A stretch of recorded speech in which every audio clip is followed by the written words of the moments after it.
મેવાસા બંધ તૂટતા નીચાણવાળા વિસ્તારોમાં પૂરની સ્થિતિ। કચ્છ જિલ્લામાં છેલ્લા 24 કલાકથી વરસી રહેલા અતિ ભારે વરસાદને કારણે રાપર તાલુકામાં આવેલો મેવાસા બંધ તૂટી ગયો છે। સોમવારે બપોરે બંધમાં ગાબડું પડતા મોટા પ્રમાણમાં પાણીનો પ્રવાહ આસપાસના વિસ્તારો તરફ વહેતો થયો હતો, જેના કારણે ગંભીર પરિસ્થિતિ સર્જાઈ છે।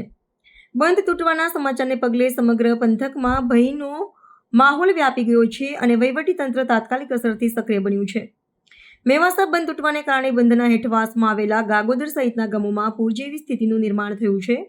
આ ઘટનાને પગલે જિલ્લા વહીવટીતંત્ર દ્વારા નીચાણવાળા તેમજ સંભવિત અસરગ્રસ્ત વિસ્તારોમાં અત્યંત સતર્ક રહેવાની સૂચના હાઈ એલર્ટ જાહેર કરવામાં આવી છે। પાણીનો પ્રવાહ ગામોમાં પ્રવેશે તે પહેલા જ જાનમાલનું નુકસાન અટકાવવા માટેના પ્રયાસો હાથ ધરવામાં આવ્યા છે।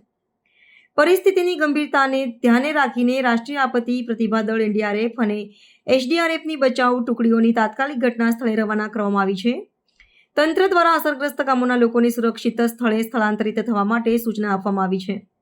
સ્થાનિક પોલીસ અને પ્રશાસનની ટીમો બચાવ અને રાહત કામગીરીમાં જોડાઈ ગઈ છે અને સ્થિતિ પર સતત દેખરેખ રાખી રહી છે।